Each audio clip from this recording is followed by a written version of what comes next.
আসসালামু আলাইকুম DS take মাস্টারে আপনাদেরকে স্বাগতম। আজকে আমরা ক্যানভা দিয়ে ডিজাইনের দ্বিতীয় পর্বে চলে এসেছি। প্রথম পর্বে আমরা দেখেছি কিভাবে আমরা ফ্রিতে একটি ক্যানভা অ্যাকাউন্ট খুলতে পারি এবং আজকের পর্বে আমরা দেখব সেই ফ্রি ক্যানভা দিয়ে কিভাবে আমরা ডিজাইন তৈরি করতে পারি। তো অনেক সময় আমাদের খুব শর্টকাটে একটি ভিজিটিং কার্ড তৈরি করার প্রয়োজন পড়ে। তো আজকে প্রথমেই আমরা দেখাবো ক্যানভা দিয়ে কিভাবে আমরা একটি শর্টকাট ভিজিটিং কার্ড ডিজাইন করতে পারি। তো শর্টকাটে তৈরি করার জন্য প্রথমে আমরা চলে যাব, এখানে টেমপ্লেট দেখতে পাচ্ছি, আমরা এই টেমপ্লেটে ক্লিক করব। এরপর এখানে আমরা সার্চ করব ভিজিটিং কার্ড লিখে। আমরা ভিজিটিং কার্ড লিখে যখন সার্চ করব, এখানে ভিজিটিং কার্ডের অনেকগুলি ডিজাইন এখানে চলে এসেছে। এখানে ফ্রি এবং পেইড দুই ধরনের ডিজাইনই আপনারা পেয়ে যাবেন। তো আমরা এখান থেকে আমাদের পছন্দ মতন যে কোনো ডিজাইন একটি নিয়ে নিতে পারি এবং আমরা চাইলে আমাদের মন মতো বা আমরা আমাদের পছন্দ মতনও কিন্তু ডিজাইন করতে পারি। তো আজকে আমরা এই প্রথম ক্লাসে যে কোনো একটি ডিজাইন নিব, তারপর সেই ডিজাইনটিকে আমরা আমাদের মনের মতো করে আপডেট করে নিব। তো আমি এখান থেকে এই ডিজাইনটিকেই নিব। তো আমি এখানে ক্লিক করব, তারপর এখানে কাস্টমাইজ দিস টেমপ্লেট এখানে আমি ক্লিক করব। আপনারা দেখতে পাচ্ছেন আমাদের এখানে ডিজাইনটি চলে এসেছে এবং খুবই সুন্দর একটি ডিজাইন। এখানে আমরা দুইটি পার্টের ডিজাইন দেখতে পাচ্ছি। এটা হলো ভিজিটিং কার্ডের পিছনের পার্ট আর এটা হলো ভিজিটিং কার্ডের সামনের পার্ট। আর আমরা যদি শুধুমাত্র একটি পার্ট ডিজাইন করতে চাই তাও আমরা চাইলে করতে পারবো। দ্বিতীয় পার্টটি আমরা এখান থেকে এই যে ডিলিটে ক্লিক করে ডিলিট করে দিতে পারি। তো প্রথম পার্টের ডিজাইনটিকে আগে আমরা কমপ্লিট করব। এখানে আমরা দেখতে পাচ্ছি এখানে নাম আছে, তারপর ডেজিগনেশন আছে, তারপর ফোন নাম্বার, অ্যাড্রেস আছে এবং আমাদের যদি একটি ওয়েবসাইট থাকে তাহলে আমরা এখান থেকে ওয়েবসাইট বসিয়ে দিব। তো কোনো কারণে আমাদের যদি কোনো ওয়েবসাইট না থাকে তাহলে এখান থেকে আমরা ওয়েবসাইট ডিলিট করে দিতে পারি। তো এটা সিলেক্ট করবেন, সিলেক্ট করে জাস্ট কিবোর্ড থেকে ডিলিট প্রেস করলেই এটা ডিলিট হয়ে যাবে। দেখতে পাচ্ছেন ডিলিট হয়ে গেছে। এবার পাশে যেই আইকনটি আছে সেটাকেও চাইলে আমরা সিলেক্ট করে কিবোর্ড থেকে ডিলিট প্রেস করলে ডিলিট হয়ে যাবে, অথবা সিলেক্ট করার পর এখানে এরকম একটি ডিলিট আইকন দেখতে পাচ্ছেন, আমরা যদি এখানেও ক্লিক করি তাহলেও কিন্তু এই আইকনটি ডিলিট হয়ে যাবে। তো আমি এখানে ক্লিক করব, দেখতে পাচ্ছেন ডিলিট হয়ে গেছে। তো এরকমভাবে আমরা চাইলে আমাদের লেখা এবং আইকন সব কিছু ডিলিট করে দিতে পারি। বা আমরা যদি এখানে নতুন কোনো একটি অংশ অ্যাড করতে চাই তাও আমরা চাইলে করতে পারি। তো সেই অংশ যদি অ্যাড করতে চান তাও এখানে এলিমেন্টস আছে, আমরা এই এলিমেন্টসে চলে যাব। এখান থেকে আমরা আমাদের পছন্দ মতন যে কোনো এলিমেন্টস আমরা নিতে পারি। যদি আমাদের আরও একটি ফোন নাম্বার থাকে জাস্ট আমি এখান থেকে সিলেক্ট করে দিব। দেখতে পাচ্ছেন এই ডিজাইনটি এখানে চলে এসেছে। জাস্ট এবার এটাকে আমি ছোট বড় করে নিব, তারপর এটাকে আমি জায়গা মতন বসিয়ে নিব। আমি চাইলে এখানে দ্বিতীয় আরেকটি ফোন নাম্বার চাইলে অ্যাড করতে পারবো। তো যেহেতু এটা আমার এই মুহূর্তে এখানে প্রয়োজন নেই তো এটা আমি ডিলিট করে দিলাম। শেপ আছে, তো আমরা শেপে চলে যাব। এখানে অনেক ধরনের শেপ আমরা এখানে দেখতে পাচ্ছি। আমাদের যদি কোনো শেপের প্রয়োজন হয় তাহলে আমরা এখানে শেপ বসাতে পারি। তো আমি এখানে কিছু শেপ দিয়ে এই জায়গাটি ফিল আপ করে দিতে চাচ্ছি। তো এখান থেকে আমি ধরুন এই প্রথম যেটা দেখতে পাচ্ছি এটাকে এখানে নিয়ে আসব। তো এটাকে আমি নিয়ে এসে এখানে আমি ছোট করে দিব, ছোট করে দিয়ে আমি এই জায়গায় বসিয়ে দিলাম। আমি চাইলে এখান থেকে বিভিন্ন কালার অ্যাড করতে পারি। এই যেখানে আমি যদি এটা সিলেক্ট করি এই কালার হয়ে যাবে। তো আমার কাছে লালটি ভালো লাগছিল, আমি লালটি দিয়ে দিলাম। তো এবার এটাকে আমি একটু অপাসিটি কমিয়ে দিব। অপাসিটি কমিয়ে দিয়ে এটাকে আমি জল ছাপের মতো নিয়ে আসব, তাহলে এই ডিজাইনটা দেখতে আরও বেশি ভালো লাগবে।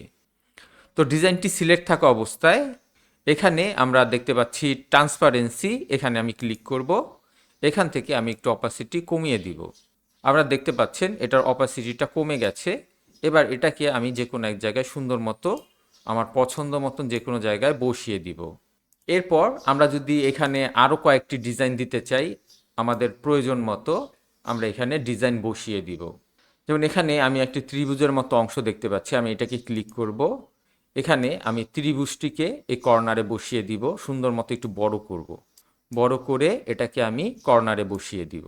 আপনারা দেখতে পাচ্ছেন আমার এই ফাঁকা অংশটুকু এখন কিছুটা ফিল আপ হয়ে গেছে। এটাকেও আমরা কিছুটা অপাসিটি কমিয়ে দিব। এবার এখান থেকে আমরা আমাদের নাম, ডেজিগনেশন এগুলি চেঞ্জ করে নিব। তো এটা সিলেক্ট করলে এখানে ডাবল ক্লিক করলে এখানে অপশনটি চলে আসবে।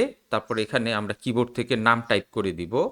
আমি এখানে নাম টাইপ করে দিচ্ছি রিয়াজ মোর্শেদ। এখানে আমি আমার নামটি চেঞ্জ করে দিয়েছি। তো আপনারা আপনাদের দরকার মতো এখানে নাম, designation, phone number, email address এগুলি চেঞ্জ করে নেবেন। তো এবার আমরা দেখব এখানে কিভাবে আমরা আমাদের ছবিটি চেঞ্জ করতে পারি। তো ছবিটি চেঞ্জ করার জন্য ছবিটি সিলেক্ট করব। ছবিটি সিলেক্ট করে তারপর এর উপর ডাবল ক্লিক করব। ডাবল ক্লিক করার পর এখানে আপনারা পুরো ছবিটি আপনারা এখানে দেখতে পাচ্ছেন। জাস্ট এখানে আমি ছবিটি রিপ্লেস করে দিব। তো ছবিটি রিপ্লেস করার জন্য আমরা এখান থেকে আপলোডে চলে যাব। আপলোডে গিয়ে এখানে আপলোড ফাইল এখানে ক্লিক করব। এখানে আপনারা দেখতে পাচ্ছেন আমার একটি ছবি আছে। আমি এই ছবিটি সিলেক্ট করে দিব, তারপর ওপেনে ক্লিক করব। আমার ছবিটি আপলোড হয়ে গেছে। তো এবার ছবিটি আমি এখানে বসাবো। তো ছবিটি বসানোর জন্য জাস্ট আমি এখানে একটা ক্লিক করব। ক্লিক করা মাত্রই আমার ছবিটি এখানে চলে এসেছে। এবার আমি এটাকে ড্র্যাগ করে এই ছবিটির উপর নিয়ে বসিয়ে দিব। আপনারা দেখতে পাচ্ছেন আমার ছবিটি কিন্তু ভিতরে বসে গেছে। এবার আমি এখানে ডাবল ক্লিক করব। ডাবল ক্লিক করে আমার ছবিটিকে সুন্দর মতো অ্যালাইন করে নেব, ডানে বামে উপরে নিচে, বা আমি যদি আরও জুম করতে চাই তো এটাকে আমি জুম করে নিব। তো আমাদের ছবিটি বসানো শেষ। এবার আমি এখান থেকে ডানে ক্লিক করব। তো আপনারা দেখতে পাচ্ছেন খুবই সুন্দর একটি ভিজিটিং কার্ড তৈরি হয়ে গেছে। তো এবার আমাদের যদি সকল টেক্সট লেখা এবং ডিজাইনের কাজ শেষ হয়ে যায়, এবার আমরা এই ভিজিটিং কার্ডটিকে ডাউনলোড করে নিব। তো ডাউনলোড করার জন্য আমরা এখানে ফাইলে চলে যাব। আমরা ফাইল থেকে এখানে আমরা দেখতে পাচ্ছি ডাউনলোডের একটি অপশন। আমরা এই ডাউনলোডে ক্লিক করব। ডাউনলোডে ক্লিক করার পর এখান থেকে আমরা কয়েকটি অপশন দেখতে পাচ্ছি। আপনি কোন অপশনে ফাইলটি ডাউনলোড করতে চাচ্ছেন। তো এখানে আরও কিছু অপশন আছে। পিডিএফে ডাউনলোড করতে চাইলে পিডিএফে ডাউনলোড করতে পারবেন। তবে এসভিজিতে ডাউনলোড করতে হলে অবশ্যই আমাদের এই ক্যানভার প্রো ভার্সনটি কিনতে হবে। তো যেহেতু আমাদের প্রো ভার্সন কেনা নেই, আমরা ফ্রিতে সব কিছু ডিজাইন করতে চাচ্ছি এবং সব কিছু রেডি করতে চাচ্ছি, তো আমরা এখান থেকে পিডিএফে ডাউনলোড করব। তো আমি এখান থেকে পিডিএফ স্ট্যান্ডার্ড এটা আমি সিলেক্ট করে দিব, তারপর ডাউনলোডে ক্লিক করব। আমরা দেখতে পাচ্ছি আমাদের ফাইলটি ডাউনলোড হয়ে গেছে। এবার আমি যদি এখানে ক্লিক করি, আপনারা দেখতে পাচ্ছেন এখানে আমাদের সুন্দর একটি ভিজিটিং কার্ড চলে এসেছে। এবার আপনারা এই ডিজাইনটিকে নিয়ে যে কোনো প্রেস প্রিন্টিং যারা করে তাদের কাছে নিয়ে যদি আপনারা বলেন যে এই ভিজিটিং কার্ডটি প্রিন্ট করে দিতে, তাহলে কিন্তু তারা প্রিন্ট করে দিবে এবং আপনাদের একটি ভিজিটিং কার্ড খুব সহজেই আপনারা পেয়ে যাবেন। তো আজকের ভিডিও এই পর্যন্তই। পরবর্তী ভিডিওতে আমি আপনাদেরকে আরও দেখাবো কিভাবে আমরা লিফলেট ডিজাইন করতে পারি, ব্যানার ডিজাইন করতে পারি, বুশিওর ডিজাইন করতে পারি। তো একে একে আমি আপনাদেরকে সকল কাজগুলি দেখাবো এবং আমি আপনাদেরকে আরও দেখাবো একটি পুরো ডিজাইন শুরু থেকে এবং শেষ পর্যন্ত কিভাবে কমপ্লিট করতে হয়, তাও আমি আপনাদেরকে দেখাবো। আশা করি ভিডিওটি আপনাদের কাছে ভালো লেগেছে। ভিডিওটি ভালো লেগে থাকলে অবশ্যই লাইক, শেয়ার এবং কমেন্ট করবেন এবং আমার এই চ্যানেলটি সাবস্ক্রাইব করবেন। নেক্সট ভিডিও দেখার আমন্ত্রণ রইল। আজ এই পর্যন্তই। খোদা হাফেজ।